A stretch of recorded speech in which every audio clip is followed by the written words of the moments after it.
Once upon a time, there was a peaceful kingdom nestled between the verdant hills and majestic cliffs of the Elder Coast.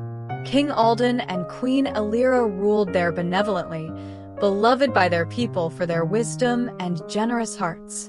But despite their prosperity, only one dream remained unfulfilled, that of having a child. After years of prayer, a miracle occurred. One night of shooting stars, the queen gave birth to a son, Prince Elian. His birth was celebrated as a gift from heaven. The priests claimed that he was born under the blessing of Akwar, the god of water, and that his destiny would be tied to the mysterious forces of the ocean. But in the depths of the sea, other eyes were watching. Far beneath the surface, in a world of shipwrecks and forgotten coral, lived a mermaid named Nera.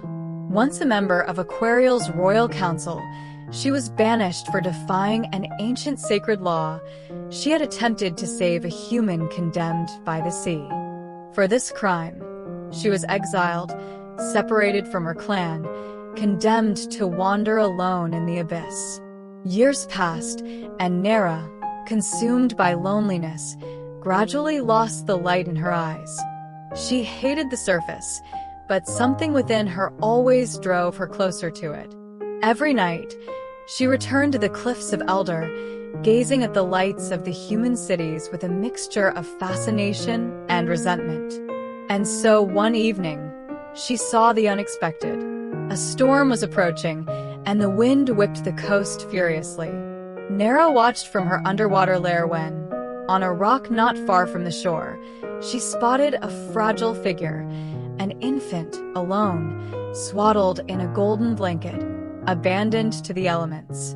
In reality, Queen Elira had fled the palace with her son after receiving a vision of imminent danger. She hid him there for a few moments while she sought refuge in a nearby cave, convinced that no being would come to this place buffeted by the waves. But Nera did.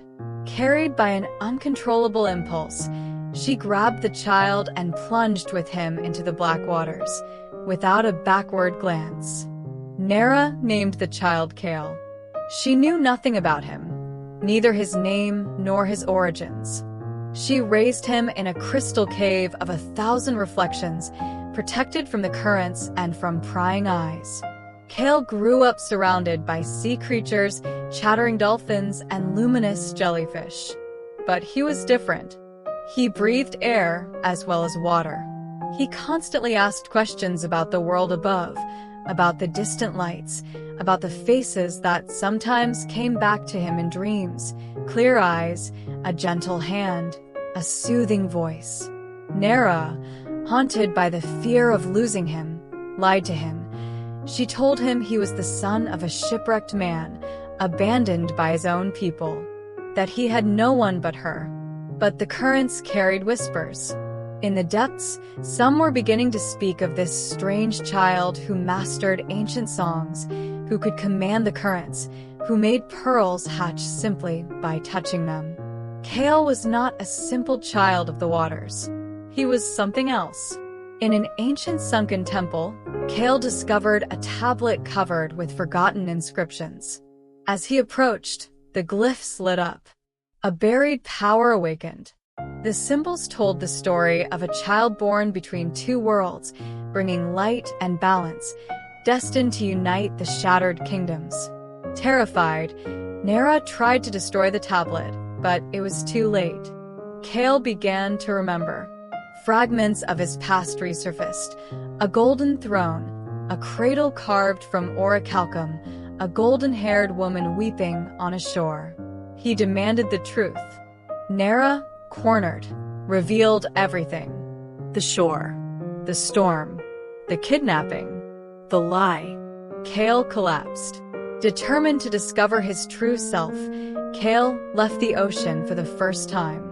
He wandered the kingdom, discovering a wounded people, an aging king whose gaze had seemed blank for 20 years. When Kale arrived at the palace gates, a guard tried to push him away. But the king, upon seeing him, felt his heart stop. The features, the eyes, there was no doubt.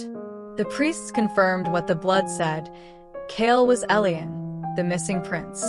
The reunion was marked by tears, shock, and anger.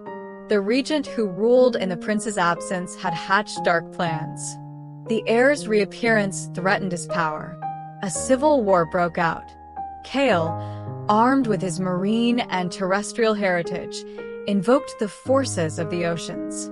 Sirens rallied to his cause. Storms rose against the traitors. But when it came to reclaiming the throne, he hesitated. He looked at the ocean, then at the land. He thought of Nera, of her lies, but also of his love. He thought of his mother, Alira, of his father, Alden, of this people he had not yet known. He chose union. He founded a new kingdom, neither terrestrial nor marine, but somewhere between the two, Nehalia, the floating city. Even today, the elders tell the story of Cale, the stolen prince who became king of two worlds. They say that Nera, the siren, still watches over him, hidden in the depths, her heart at peace. And if you approach the cliffs of Elder on a stormy night, listen carefully. You might hear the song of a siren, or the tears of a heart that has never stopped loving.